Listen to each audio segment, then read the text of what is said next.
അപ്പോൾ നമ്മൾ ഇന്ന് പറയാൻ ഉദ്ദേശിക്കുന്ന വേറൊരു പ്രധാനപ്പെട്ടൊരു കാര്യം, പലപ്പോഴും നമ്മൾ രോഗികൾ ചോദിക്കും, ഡോക്ടർ എന്ത് എൻ്റെ കൗണ്ട് ഇടയ്ക്കിടയ്ക്ക് ചെക്ക് ചെയ്ത് നോക്കുന്നത്? അതായത് WBC count, platelet count, haemoglobin, TLC, platelet, എന്തിനാണ് നമ്മളിത് ചെക്ക് ചെയ്ത് നോക്കുന്നത്? പലപ്പോഴും മിനിമം ഒരു 3 മാസത്തിലെങ്കിലും ഇത് ചെക്ക് ചെയ്ത് നോക്കണം. എസ്പെഷ്യലി ആർത്രൈറ്റിസ് ഉള്ളവർ, മരുന്ന് കഴിക്കുന്നവർ വൺസ് ഇൻ 3 മന്ത്സ് ഇത് മസ്റ്റായിട്ട് ചെക്ക് ചെയ്ത് നോക്കണം. അപ്പോൾ എന്താണ് ഇത് ചെക്ക് ചെയ്യേണ്ട ആവശ്യം? നമുക്കിന്ന് WBC കൗണ്ടിനെ കുറിച്ച് പറയാം. പലപ്പോഴും WBC കൗണ്ട് എന്ന് പറയുന്നത് നമ്മുടെ ശ്വേതരക്താണുക്കൾ എന്ന് പറയും മലയാളത്തിൽ, ഈ വൈറ്റ് ബ്ലഡ് സെൽസ് ആണ്. അത് ചെയ്യുന്നതാണ് നമ്മുടെ ഇമ്മ്യൂൺ സിസ്റ്റത്തിൻ്റെ ഒരു പ്രധാനപ്പെട്ട കോശങ്ങളാണ് ഈ WBC. ഈ WBC കൗണ്ട് ആർത്രൈറ്റിസ് ഉള്ളവർ വാതരോഗം എന്തുകൊണ്ടാണ് ചെക്ക് ചെയ്യേണ്ടതെന്ന് വെച്ച് കഴിഞ്ഞാൽ, ഒന്ന്, ഇവർക്കിത് കുറയാനും കൂടാനും സാധ്യതയുണ്ട്. അതനുസരിച്ചിട്ടാണ് പലപ്പോഴും നമ്മൾ മരുന്നിൻ്റെ ഡോസ് അഡ്ജസ്റ്റ് ചെയ്യുന്നത്.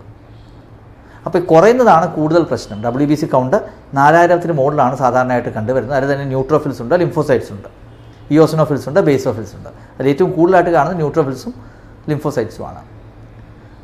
അപ്പോൾ ഈ WBC കൗണ്ട് 4000 താഴുമ്പോഴാണ് നമ്മൾ എപ്പോഴും കുറച്ച് വറീഡ് ആകുന്നത്. അല്ലെങ്കിൽ എന്തുകൊണ്ട് ഇത് വരുന്നു എന്ന് നമ്മൾ നോക്കണം. ഇത് പല കാരണങ്ങൾ കൊണ്ട് വരാം. ഒന്ന്, കോമൺ കാര്യം, ചില ആർത്രൈറ്റിസിൻ്റെ കാരണങ്ങൾ തന്നെ ഇത് WBC കൗണ്ട് കുറയാം. അത് റെയറാണ്.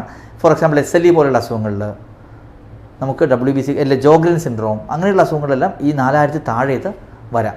റുമറ്റോയ്ഡ് ആർത്രൈറ്റിസ് ഉള്ളവർക്ക് തന്നെ ഫെൽറ്റി സിൻഡ്രോം എന്ന് പറയുന്നൊരു അസുഖമുണ്ട്, അതിലും ഈ കൗണ്ട് താഴ്ന്നു വരാം. അങ്ങനെയുള്ളവർക്ക് മരുന്ന് കൊടുത്ത് നമ്മൾ കൗണ്ട് കൂട്ടുക എന്നുള്ളതാണ് ചെയ്യേണ്ടത്. അപ്പോൾ വേറെ കുറേ ആളുകൾ, ബഹുഭൂരിഭാഗം ആളുകളിലും കഴിക്കുന്ന മരുന്ന്, ഫോർ എക്സാമ്പിൾ നമ്മൾ കഴിക്കുന്ന മെത്തോട്രെക്സേറ്റ് പോലുള്ള മരുന്നുകളിൽ കൗണ്ട് കുറയ്ക്കാം. അതുകൊണ്ടാണ് കുറയ്ക്കുന്നത്. WBC ഉണ്ടാകുന്നത് എവിടെ നിന്നാണ്? മജ്ജയിൽ നിന്നാണ് ഉണ്ടാകുന്നത്. അപ്പോൾ മെത്തോട്രെക്സേറ്റ് കഴിക്കുമ്പോൾ ചിലർക്ക് മജ്ജയുടെ പ്രവർത്തനം ശരിയായിട്ട് നടക്കുന്നില്ലെങ്കിൽ, ചിലർക്ക് അവരുടെ ശരീരത്തിൽ അത് കറക്റ്റായിട്ട് ആ ഡോസ് നമ്മൾ കൂടുതൽ കൊടുത്തു കഴിഞ്ഞാൽ ചിലപ്പോൾ കൗണ്ട് കുറയും. അപ്പോൾ നമ്മൾ കൗണ്ട് കുറയുമ്പോൾ എന്ത് പറ്റും? ആ മരുന്ന് നിർത്തി വെച്ച് 2 ആഴ്ച കഴിയുമ്പോൾ ചെറിയ ഡോസിൽ വീണ്ടും തുടങ്ങും. അപ്പോൾ നമ്മൾ അറിയാതെ കഴിച്ചുകൊണ്ടിരുന്നാൽ എന്ത് സംഭവിക്കും? കൗണ്ട് തീരെ താഴ്ന്നു പോകാൻ സാധ്യതയുണ്ട്. അതുകൊണ്ടാണ് മെത്തോട്രെക്സേറ്റ് തുടങ്ങുന്ന സമയത്ത്, മെത്തോട്രെക്സേറ്റ് ആണ് ലെഫ്ലൂണമൈഡ്, ടൊഫാസിനിബ, ഇങ്ങനത്തെ മരുന്നുകളൊക്കെയാണ് പലപ്പോഴും കൗണ്ട് കുറയാൻ സാധ്യത. അപ്പോൾ കൗണ്ട് നമ്മൾ എന്തുകൊണ്ട് ആദ്യം ഒരു മരുന്ന് തുടങ്ങിക്കഴിഞ്ഞാൽ 1 മാസം കഴിഞ്ഞ് ഡെഫിനറ്റായിട്ട് നമ്മൾ കൗണ്ട് നോക്കും. അപ്പോൾ എത്ര സംഭവിക്കും? ഒരു 6000-7000 ഉള്ള കൗണ്ട് 4500 വരുന്നെങ്കിൽ നമുക്ക് മനസ്സിലാകും ഇത് കൗണ്ട് കുറയാൻ സാധ്യതയുണ്ട്. അപ്പോൾ തന്നെ നമ്മൾ മരുന്നിൻ്റെ അളവ് കുറയ്ക്കും. അപ്പോൾ ചില ആളുകൾ എന്താ ചെയ്യുന്നത്? ടെസ്റ്റ് ചെയ്യാതെ മരുന്നുകൾ കഴിച്ചുകൊണ്ടിരിക്കും. അങ്ങനെ കഴിച്ചുകൊണ്ടിരിക്കുമ്പോൾ ഈ കുറയുന്നത് നമ്മൾ അറിയില്ല. അപ്പോൾ ഈ 4500, 6000-7000 ആദ്യം 6000 വന്നപ്പോൾ 5000 വന്നപ്പോൾ 4500 വന്നപ്പോൾ നമ്മൾ അറിയത്തില്ല.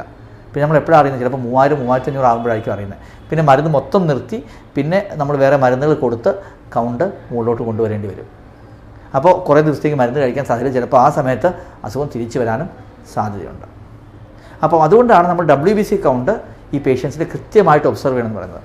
ഇപ്പോൾ WBC കൗണ്ട് കുറയുന്നതിന് ഈ അസുഖത്തിന് കാരണം കുറയാം, 2 മരുന്നുകൾ കൊണ്ട് കുറയാം. അത് മരുന്നിൽ തന്നെ മെത്തോട്രെക്സേറ്റ്, ലെഫ്ലൂണമൈഡ്, അല്ലെങ്കിൽ ടൊഫാസെറ്റിബ്, അതുപോലെ സൈക്ലോഫോസ്ഫമൈഡ് പോലുള്ള ഇഞ്ചക്ഷൻസ്, മൈക്കോഫെൻലേറ്റ്, MMF, ഇതിനെല്ലാം തന്നെ WBC കൗണ്ട് കുറയ്ക്കാം. ഇതെല്ലാവരെയും കുറയണമെന്നല്ല.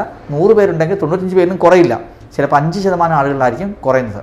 അപ്പോൾ കുറയുന്നുണ്ടെങ്കിൽ നമ്മൾ കൃത്യമായിട്ട് എന്ത് ചെയ്യണം?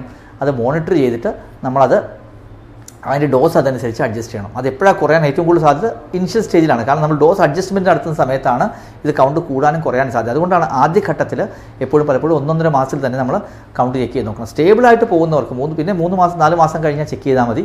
ഒരു മെത്തോട്രെക്സേറ്റ് ഡോസ് വന്നു കഴിഞ്ഞാൽ നമ്മൾ കുറയ്ക്കുന്ന സ്റ്റേജിൽ 2 to 3 മന്ത്സിൽ ചെക്ക് ചെയ്താൽ മതി. അതാണ് ഈ എന്തുകൊണ്ട് കൗണ്ട് ചെക്ക് ചെയ്യുന്നതിൻ്റെ ഇമ്പോർട്ടൻസ്. കൗണ്ട് കുറയാണ്ട് വേറൊരു പ്രധാനപ്പെട്ട കാരണം എന്തെങ്കിലും ഇൻഫെക്ഷൻ വന്നു, ഡെങ്കി പോലുള്ള ഇൻഫെക്ഷൻ വന്നു കഴിഞ്ഞാലും കൗണ്ട് കുറയാം. അത് പക്ഷേ നമുക്ക് ആ സമയത്ത് ഡെങ്കിയുടെ സിംറ്റം ഒക്കെ ആണ്. ഏതൊരു വൈറൽ ഇൻഫെക്ഷൻ വന്നു അല്ലെങ്കിൽ നല്ല രീതിയിലുള്ള ഇൻഫ്ലുവൻസ വന്നു കഴിഞ്ഞാലും ചിലപ്പോൾ കൗണ്ട് കുറയാം. അപ്പം അതും വരാം. അത് നമ്മൾ പക്ഷേ ആ സമയത്ത് പനി കാണും, അതിൻ്റെ പനിയുടേതായ ലക്ഷണങ്ങൾ കാണും. അപ്പോൾ ഇതുകൊണ്ട് ഈ കാര്യങ്ങൾ നോക്കുമ്പോൾ റുമറ്റോയ്ഡ് ആർത്രൈറ്റിസ് അല്ലെങ്കിൽ SLE അല്ലെങ്കിൽ ഏതെങ്കിലും ഓട്ടോഇമ്യൂൺ ഡിസീസിന്, വാതരോഗത്തിന് മരുന്ന് കഴിക്കുന്നവരെ കൗണ്ട് നോക്കുന്നത് എന്താണെന്ന് വെച്ചാൽ, ഈ ഗുളിക കഴിക്കുന്നതുകൊണ്ട് എന്തെങ്കിലും കൗണ്ട് കുറയുന്നുണ്ടോ, അല്ലെങ്കിൽ അസുഖത്തിൻ്റെ പാർട്ടായിട്ട് കൗണ്ട് കുറയുന്നുണ്ടോ. അപ്പോൾ കൗണ്ട് കുറയുമ്പോൾ ഇതിലേതുകൊണ്ടാണ് കൗണ്ട് കുറയുന്നത് നോക്കി അതനുസരിച്ചിട്ടുള്ള പരിഹാരങ്ങൾ നമ്മൾ മുന്നോട്ട് എടുത്തു കഴിഞ്ഞാൽ, ഒരു മുൻകരുതൽ എടുത്തു കഴിഞ്ഞാൽ കൗണ്ട് 2-3 ദിവസത്തിനുള്ളിൽ പതുക്കെ കൂടി വരികയും ചെയ്യും.